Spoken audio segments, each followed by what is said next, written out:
নমস্কাৰ বন্ধুসকল, আমি কথা পাতি আছিলোঁ মই কোন, হু এম আই, এই বিষয়টোৰ ওপৰত আমি কথা পাতি আছিলোঁ। আমি ইতিমধ্যে পাতিলোঁ যে আমি 5টা তত্ত্বৰে গঢ়া আমাৰ এই দেশটো, সেই দেশটো আমি নহয়। অট'মেটিকলি উঠি থকা আমাৰ মনত চিন্তা, ভাৱনা, ইম'শ্যন, ফিলিংছ ইত্যাদিবিলাক, সেইবিলাকো আমি নহয়। আৰু শেষত গৈ আমি পালোগৈ যে যিটো চেতনা থাকে আমাৰ, যিটো কনচিয়াছনেছ থাকে, সেইটোৱে আমি। আৰু সেই আমিটোত আমি নিজকে সদায় স্থিতি ল'বৰ কাৰণে চেষ্টা কৰাটো আমাৰ, আৰু বুজি পাবৰ কাৰণে বিশেষকৈ এই সংসাৰখন, পৃথিৱীখন, পৰিয়াল, আত্মীয় স্বজন, এই সকলো পৃথিৱীত থকা জীৱকুল, জড়কুল বুজি পাবৰ কাৰণে আমাৰ সেই মনৰ স্থিতিটো প্ৰয়োজন। আৰু সেই মনৰ স্থিতিটো আমাৰ আহিব কেনেকৈ, সেইটো এটা প্ৰশ্ন বৰ্তমান। আৰু সেই মনৰ স্থিতিটো আহিব আমাৰ ভাগৱত গীতাত কোৱাৰ দৰে, তাত মাৰ্গ কেইটামান আছে। সেই মাৰ্গকেইটা মই অকণমান মোৰ অনুভৱত কেনেদৰে আছে বৰ্তমান, সেইটো মই আজি ক'ব বিচাৰিছোঁ। ফাৰ্ষ্ট আছে যে জ্ঞান মাৰ্গ। জ্ঞান মাৰ্গত যাবলৈ হ'লে আমাৰ কি হয়, আমাৰ এটা ভিতৰৰ পৰা এটা থাকিব লাগিব, কৌতূহল থাকিব লাগিব, এটা উৎসাহ থাকিব লাগিব যে একচুৱেলিটি কি হয়, সত্য কি হয়, এই কথাটো জানিবৰ কাৰণে এটা ভিতৰৰ পৰা এটা উৎসাহ থাকিব লাগিব। তেতিয়া আমি এই জ্ঞান মাৰ্গত যাব পাৰিম। আৰু জ্ঞান মাৰ্গত যাবলৈ হ'লে আমাৰ বুদ্ধিৰ লেভেলটোত আমি অলপ চোকা হ'ব লাগিব, ইণ্টেলেকচুৱেলি আমি চোকা হ'ব লাগিব। তেতিয়া আমি কি হয়, বুদ্ধিত আমি কথাবোৰ ভাবিবৰ কাৰণে তেতিয়া আমি কথাবোৰত সত্যতা নিৰূপণ কৰিবৰ কাৰণে আমি সময় পাম, আমি নিজকে টাইম দিব পাৰিম। তেতিয়া কিছুমান প্ৰশ্ন আহিব যে, ধৰি লওক, জন্ম হ'লোঁ মই পৃথিৱীখন কি, মই ক'ৰ পৰা আহিলোঁ, মই কিয় ইয়াত আছোঁ, মই ক'ত যাম, যেতিয়া মোৰ মৃত্যু হ'ব তাৰ পাছত মই ক'ত যাম। আৰু এটা কথা হৈছে কি, জীৱনটো কি, মানুহৰ জীৱনটো কি, সকলো জন্ম হৈছে, জীয়াই আছে, যাবগৈ লাগিব। তেতিয়াহ'লে সত্যটো কি, সেই যিটো ভিতৰৰ পৰা ভাৱ, এই ভাৱটোত বুদ্ধিৰ দ্বাৰা আহিব আমাৰ, তেতিয়া সেই প্ৰশ্নবোৰ কৰিবলৈ মন যাব। আৰু প্ৰশ্নবোৰ কৰি যেতিয়া আমি লাহে লাহে বুজি পাবলৈ আৰম্ভ কৰিম যে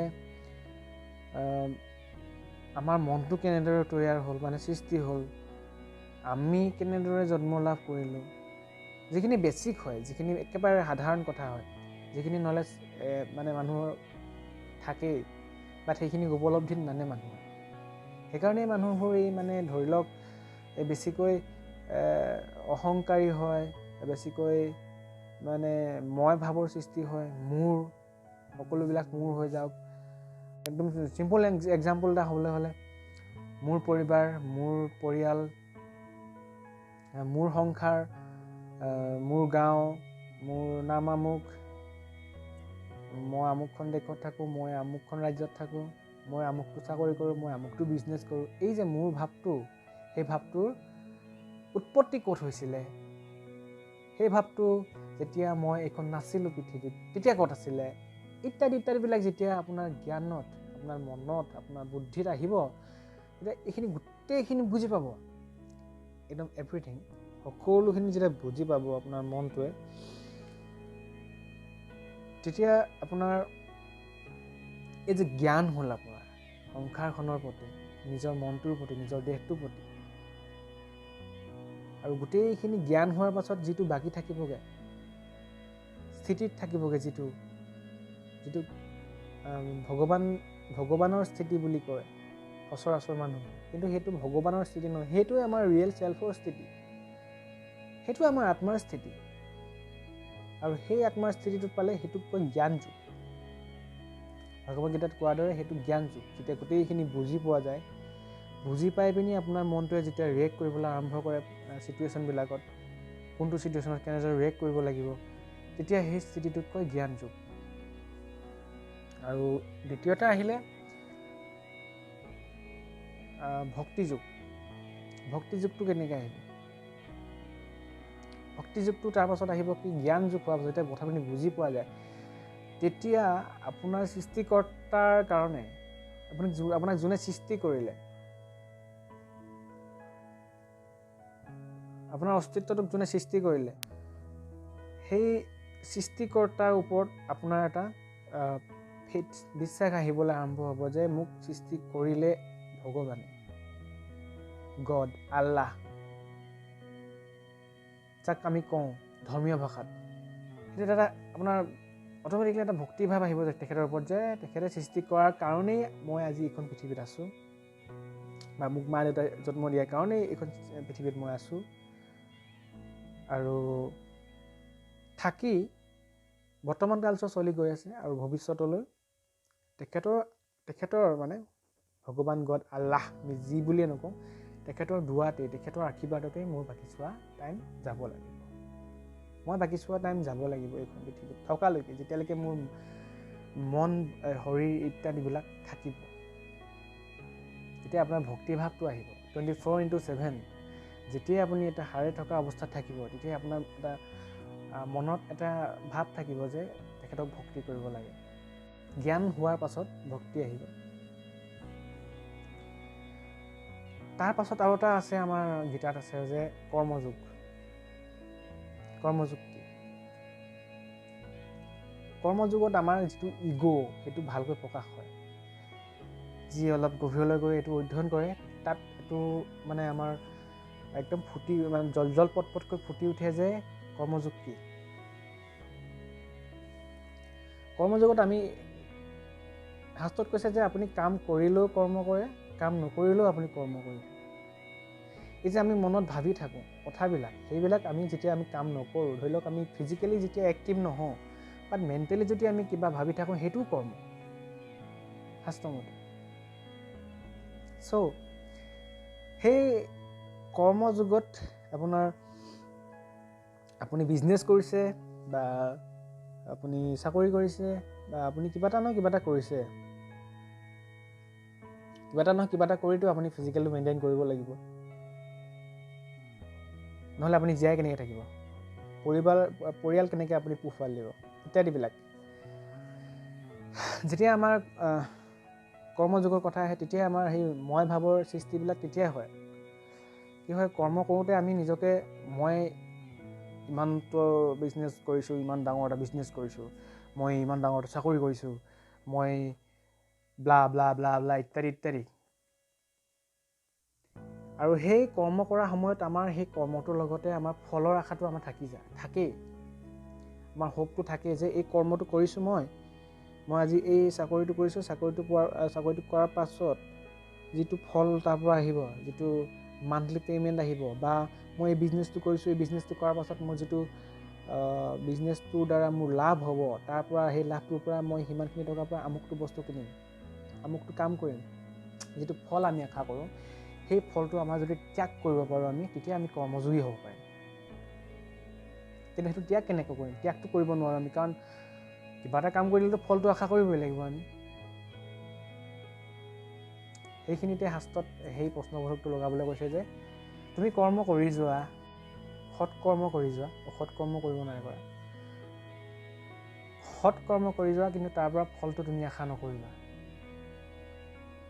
যিদিনাই তুমি ফলটো আশা কৰিবা, সেইদিনাই তুমি এই মানে জ্ঞানৰ ৰাস্তাৰ পৰা, যি তুমি এই পৃথিৱীত জন্ম লৈছা, এই জন্ম লোৱাৰ যিটো উদ্দেশ্য তোমাৰ, সেই উদ্দেশ্যৰ পৰা তুমি বিচলিত হ'বা, বিপথে পৰিচালিত হ'বা।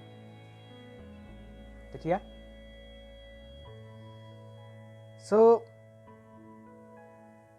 সেইকাৰণে আমি কৰ্ম কৰোঁ, কিন্তু ফলটো আমি সময়ৰ ওপৰত এৰিব পৰা আমাৰ যিটো এবিলিটি, আমাৰ এইটো আনিব লাগিব।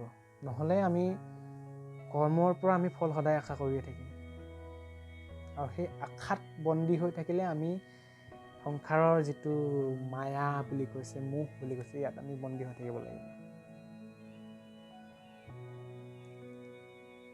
আমাৰ যিটো অহং ভাৱ, মই মোৰ বুলি আমি যিটো কৈ থাকোঁ, সেইটোত আমি বন্দী হৈ থাকিব লাগিব। আৰু এবাৰ যেতিয়া আমি এই মই ভাৱ অহং ভাৱ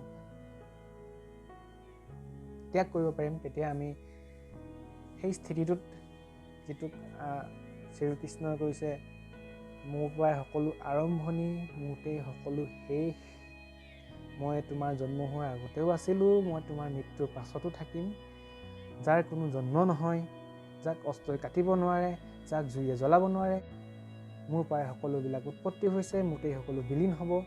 সেই যিষা তেখেতে কৈছে, যিটো মনৰ স্থিতিৰ কথা কৈছে, যিটো স্থিতিত থাকিলে আমি সম্পূৰ্ণৰূপে আমাৰ মনটো, আমাৰ চিন্তা ভাৱনাবিলাক আৰু আমাৰ যিটো একচুৱেলিটি চেল্ফ, সেইটো দূৰত্ব আমি আনিব পাৰোঁ। দূৰত্ব আনি আমি জীয়াই থাকিব পাৰোঁ, যিটো আমাক কৈছে সেইটো আমি বুজি পাম। আৰু যিদিনা বুজি পাম, হয়তো সেইদিনা এনেকুৱা হৈ যায়, কেতিয়াবা কি হয়, অনুভৱত অহা কথা কৈছোঁ মই এইখিনি, হয়তো বিনা কাৰণত চকু পানী ওলাব পাৰে, হয়তো কেতিয়াবা বিনা কাৰণত কিবা কিবি অবজাৰভেশ্যনত আহিলে, পৰিৱেশত আহিলে হয়তো হাঁহি ওলাব পাৰে মুখৰ পৰা, অনুভৱত হ'ব পাৰে তেনেকুৱা। দৃষ্টিকোণটো সলনি হৈ যাব আপোনাৰ জীৱনটো চোৱাৰ, জীয়াই থকাৰ যিটো আপোনাৰ প্ৰথমতে আপোনাৰ এটা প্ৰৱণতা থাকে, মানে কাম কৰা, হেৰি কৰা, যিকোনো ক্ষেত্ৰত আপোনাৰ সকলো সলনি হৈ যাব তাৰ পাছত।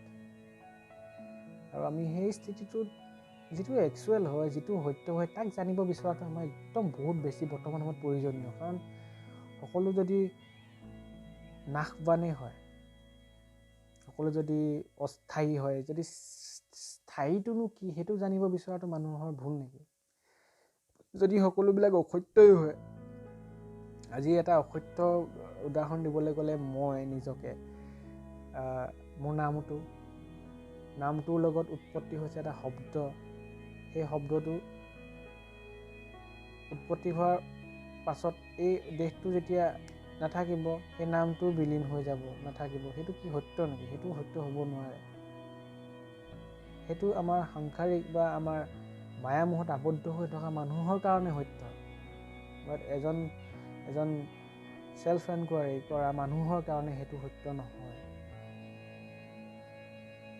বন্ধুসকল, আজি বহুতখিনি ভিতৰলৈ গ'লোঁ, কথাখিনি বহুতখিনি ভিতৰলৈ গৈ আমি বুজিবলৈ চেষ্টা কৰিলোঁ। যিসকলে নিজৰ আত্মসত্তাক জানিবৰ কাৰণে আগ্ৰহী মানুহ আছে, তেখেতলোকে নিশ্চয় বুজি পাব মই কোৱা কথাখিনি। আৰু তেখেতলোকেও নিজৰ আত্মসত্তাটোক জানক, এটা চিম্পুল লাইফ জীয়াই থাকক, যিটো লাইফত আমি বুজিব পাৰোঁ জীৱনটো, অন্য একো নহয়, জীৱনটো বুজিব পাৰোঁ, মন বুজিব পাৰোঁ, খং উঠা বুজিব পাৰোঁ, দুখ লগা বুজিব পাৰোঁ। আজিলৈ এৰিছোঁ, নমস্কাৰ।